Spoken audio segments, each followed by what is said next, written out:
माखन की एक पाव भाजी की गाड़ी थी, जहां गांव के सभी लोग पाव भाजी खाने आया करते थे। माखन भैया, एक मस्त मक्खन पाव भाजी बना दो। अभी लो भैया। वाह वाह भैया, आपके हाथों में तो जादू है। इतनी स्वादिष्ट पाव भाजी कैसे बना लेते हैं? बस ऊपर वाले की कृपा है। माखन के ग्राहकों को उसकी पाव भाजी बहुत पसंद थी। इस पाव भाजी को बनाने के लिए माखन रोज सवेरे उठकर सब्जी मंडी पहुंच जाया करता था और सबसे अच्छी सब्जियां खरीदता था। फिर वो दूध की डेयरी जाकर मक्खन खरीदता था। इन अच्छी चीजों से बनी हुई पाव भाजी बहुत ही स्वादिष्ट और पौष्टिक थी। माखन अपनी पाव भाजी 30 रुपए में बेचता था और ग्राहक भी इसे बड़े चाव से खाते थे। लेकिन फिर माखन की गाड़ी के बगल में एक वड़ा पाव की गाड़ी खुली। माखन भैया, आपकी पाव भाजी तो बहुत स्वादिष्ट है। ऊपर वाले की कृपा है। अक्सर माखन और गिरधर बातें करते थे। एक दिन की बात है। भैया, आपको उस रात के बाजार के बारे में पता चला क्या, जहां सब्जियां बहुत ही सस्ती मिलती हैं? रात का बाजार? जो सब्जियां दिन भर बच जाती हैं, उसे रात में सस्ते में बेचते हैं। लेकिन वो तो इतनी अच्छी नहीं होंगी ना? अच्छी बुरी से हमें क्या करना है? इससे हमारा मुनाफा ही होगा और ग्राहकों को स्वाद का फर्क भी नहीं समझ आएगा। वो तो ठीक है, चलिए आज रात को चलते हैं। गिरधर और माखन रात को सब्जियों के बाजार में पहुंचे। वहां माखन ने आधे दामों पर सब्जियां खरीदी। ये सब तो आधे दामों पर मिली। देखा, मैं ना कहता था कि हमारा मुनाफा होगा। अगले दिन माखन ने इन सब्जियों से पाव भाजी बनाई। वाह भैया, बहुत बढ़िया। माखन खुश था कि उसके ग्राहकों को कुछ फर्क समझ में नहीं आ रहा था। माखन ने ज्यादा मुनाफे के लालच में वही सब्जियां खरीदी और पाव भाजी बेचता रहा। लेकिन उसकी ये खुशी बहुत छोटी थी। एक दिन एक औरत रोते हुए माखन की दुकान पर आई।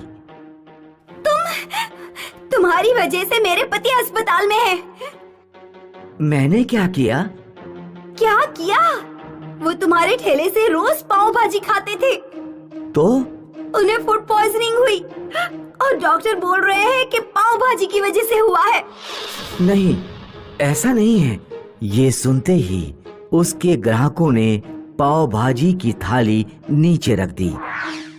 अरे मेरी बात सुनो, ऐसा कुछ नहीं है। माखन बहुत बोलता रहा, पर किसी ग्राहक ने उसकी एक न मानी। सब चले गए। उसके बाद गांव का कोई भी व्यक्ति माखन की पाव भाजी नहीं खाता था।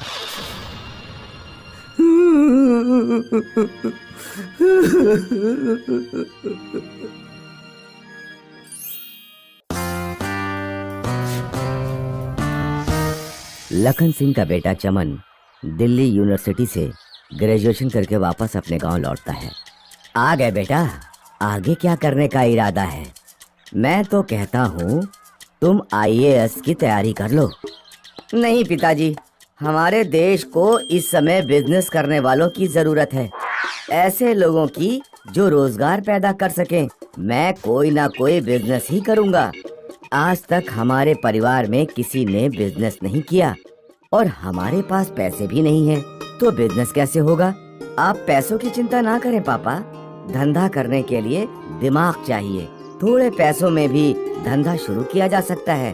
चमन बाजार में जाता है और देखता है कि लाला राम ढाबे पर बहुत सारे खाना खाने वालों की भीड़ लगी हुई है। मुझे एक ढाबा खोलना चाहिए और इसके लिए किसी बड़ी पूंजी की भी जरूरत नहीं है। चमन अपने दोस्तों से पैसे उधार लेकर एक ढाबा खोल लेता है। चमन खाने में बहुत ही अच्छा वाला माल इस्तेमाल करता, अच्छा वाला आटा, अच्छे वाले चावल। शुरू के 2 दिन चमन के ढाबे पर कोई नहीं आता। फिर एक दिन एक आदमी आता है। अरे भाई, कितने रुपए की थाली दी है? मात्र 40 रुपए की सर। फिर 2-3 लोग और भी आते हैं। सभी लोग चमन के खाने की बहुत तारीफ करते हैं। चमन की सब्जी खाकर लोग उंगलियां चाटते रह जाते। ऊपर से चमन का व्यवहार भी बहुत अच्छा था। वो अपने ग्राहकों की बहुत इज्जत करता। लेकिन धीरे धीरे चमन की दुकान पर भीड़ बहुत ज्यादा बढ़ने लगी। अरे भाई, रोटी जल्दी लेकर आओ। अरे मुझे सब्जी ला कर दो। अरे मेरे चावल खत्म हो गए, मेरे लिए चावल लेकर आओ। एक दिन चमन किसी ग्राहक को सब्जी देने जा रहा होता है। जल्दीबाजी में उसका पैर फिसल जाता है और चमन के सर पर चोट लग जाती है। 1 महीने बाद जब चमन हॉस्पिटल से वापस अपने ढाबे पर लौटता है तो वो देखता है कि उसके आसपास 4-5 नए ढाबे खुल गए हैं। चमन दोबारा ढाबा खोलता है और अपने साथ एक लड़के को भी काम पर रख लेता है। लेकिन इस बार ग्राहकों की संख्या बहुत कम रहती है। चमन को मजबूरी में अपना ढाबा बंद करना पड़ जाता है। अरे मैं तो पहले ही मना कर रहा था कि बिजनेस मत कर, किसी सरकारी नौकरी की तैयारी कर ले। पिताजी, किसी भी काम में ऐसी छोटी मोटी परेशानियां आती रहती हैं, लेकिन हमें हार नहीं माननी चाहिए। मुझे कुछ नहीं पता, गांव के सारे लड़के तैयारी कर रहे हैं। या तू सरकारी नौकरी की तैयारी कर या घर से निकल जा। चमन उदास होकर गांव में घूम रहा होता है। तभी उसे एक पत्ता गोभी बेचने वाला दिखाई देता है। पत्ता गोभी को देखकर उसे याद आता है कि एक बार उसने दिल्ली में चाइनीज भेल खाई थी। क्यों ना चाइनीज भेल का धंधा ही शुरू किया जाए। चमन नूडल्स, पत्ता गोभी और बाकी जरूरत की सारी चीजें खरीद लेता है और अपना ठेला एक स्कूल के सामने खड़ा कर लेता है। दिन में वो सामान तैयार करता और शाम को चाइनीज भेल बेचता। चमन के पास स्कूल के बच्चों की भीड़ लग जाती। जल्द ही चमन के पास खूब पैसे आने लगते हैं। चमन पूरे गांव में चमन चाइनीज भेल वाला के नाम से फेमस हो जाता है। एक दिन लखन सिंह अपने दोस्त के घर जाते हैं। आओ आओ लखन सिंह, लो ये चाइनीज भेल खाओ। ये तो आज मैं पहली बार खा रहा हूँ। लखन सिंह चाइनीज भेल खाकर देखते हैं। अरे वाह, इसका स्वाद तो बहुत ही अच्छा है। किसने बनाया है इसे? अरे तुम्हें नहीं पता, ये तुम्हारे बेटे चमन ने बनाया है। पूरे गांव के लोग उसकी चाइनीज भेल खाते हैं। लखन सिंह अपने बेटे के पास जाता है। लखन सिंह देखता है कि चमन बहुत मेहनत से काम कर रहा है और उसने काफी अच्छे कपड़े पहन रखे हैं। मुझे माफ कर दो बेटा, मैं तुम्हें समझ नहीं पाया। कोई बात नहीं पिताजी। बेटा, अब मेरी समझ में आ गया कि पैसा और इज्जत केवल नौकरी से ही नहीं आते, बल्कि बिजनेस करने से भी आते हैं।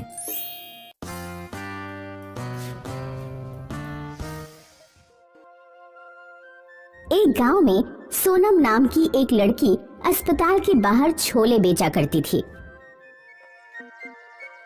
गर्मा गर्म छोले ले लो, चना जोर गरम बाबू, मैं लाई मजेदार चना जोर गरम। इसमें डाला है बढ़िया मसाला, इसे खाएगा दिल वाला। ले लो चना जोर गरम। सोनम के छोले खूब बिका करते थे। अस्पताल के मरीज जब ठीक होकर बाहर आते तो वे एक बार सोनम के छोले जरूर खाते। अस्पताल के बाहर पिंकी नाम की एक पापड़ बेचने वाली भी आती थी। पिंकी के पापड़ कम बिका करते थे, इसलिए वह सोनम से बहुत चिढ़ती थी।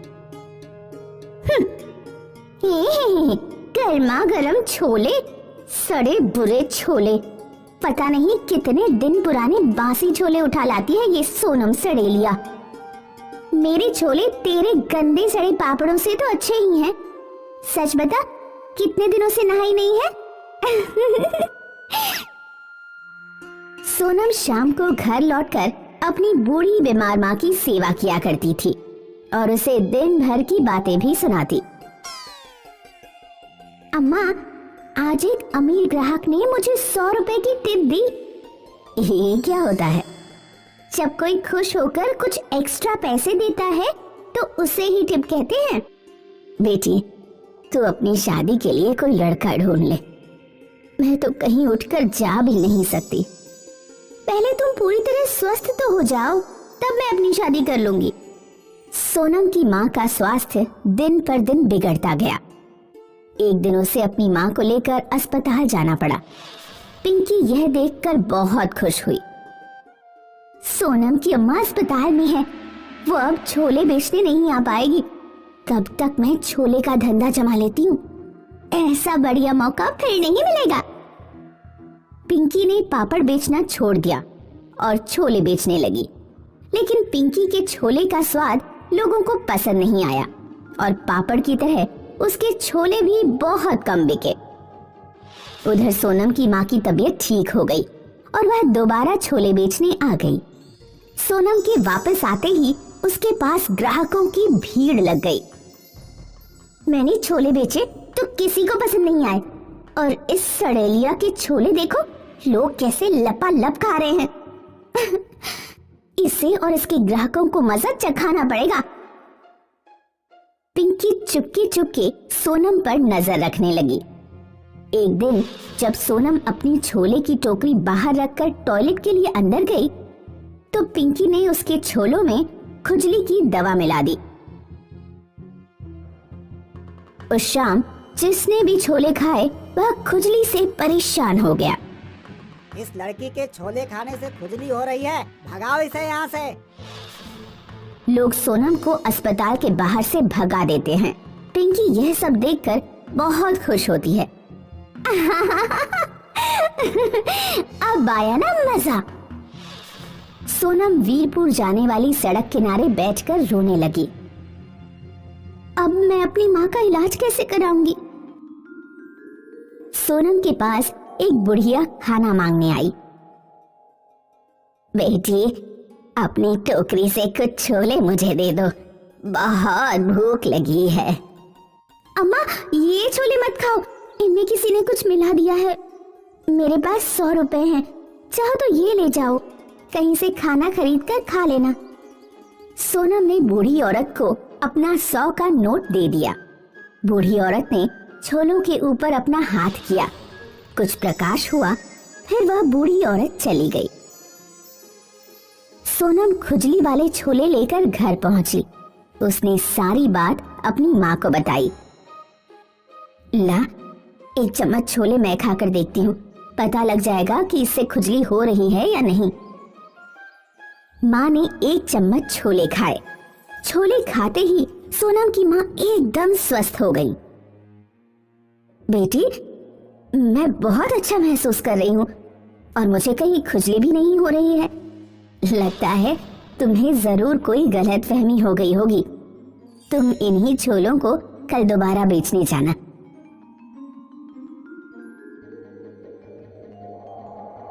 सोनम अगले दिन ही छोले लेकर अस्पताल के बाहर पहुंची। अस्पताल के बाहर ये बात फैल गई कि एक लड़की जादुई छोले बेच रही है, जिसके छोले खाने से कोई भी बीमारी ठीक हो जा रही है। सोनम के पास रोगियों की भीड़ उमड़ने लगी। लोगों ने उसे 2 गुने 3 गुने पैसे दिए और छोले खाए और सभी स्वस्थ होकर अपने घर लौट गए। पिंकी को भी यह बात पता लगी। जादुई छोले, ये क्या पागलपन है, जरा मैं भी तो खाकर देखूं। पिंकी ने भी सोनम के छोले खरीदे। जैसे ही उसने छोले खाए उसे भयानक खुजली होने लगी। अरे अरे अम्मा, मर गई रे, ये क्या हो रहा है? हर जगह बहुत खुजली हो रही है। मर गई रे, मर गई। सोनम ने देखा कि बूढ़ी औरत जिसे उसने 100 का नोट दिया था दूर खड़ी मुस्कुरा रही है। सोनम समझ गई कि जादुई छोले उसी बूढ़ी अम्मा का चमत्कार है। बूढ़ी औरत पिंकी के पास गई और उससे बोली, क्या अब भी तुम कभी दूसरों के सामान में कोई उल्टी सीधी चीज तो नहीं मिलाओगी? अगर तुम वादा करो तो मैं तुम्हारी खुजली ठीक कर दूं। हाँ, हाँ, हाँ, मेरी खुजली जल्दी से ठीक करो। मैं वादा करती हूँ, आगे से कोई शरारत नहीं करूंगी। औरत पिंकी को ठीक कर देती है और गायब हो जाती है।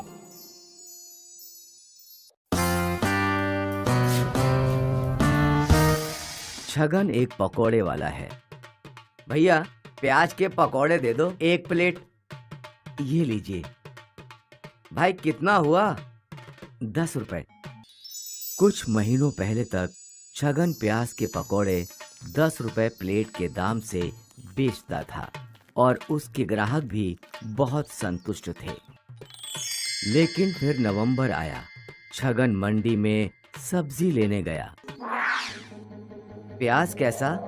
80 रुपया किलो। अरे बाप रे, लेकिन कल ही तो 30 रुपए था। अरे क्या भाई, वो कल था, आज का दाम 80 रुपए किलो है। लेकिन एक दिन में इतना दाम कैसे बढ़ सकता है? तुम न्यूज़ नहीं देखते क्या? प्याज की कमी हो गई है, इसलिए प्याज का दाम बढ़ गया है। अब तो लगता है प्याज 100 रुपए के ऊपर जाएगा। लेकिन फिर मैं पकोड़े कैसे बेचूंगा? प्याज के पकोड़े भूल जाओ। छगन रोज 4 किलो प्याज लेता था, लेकिन आज उसने सिर्फ 2 किलो प्याज लिया।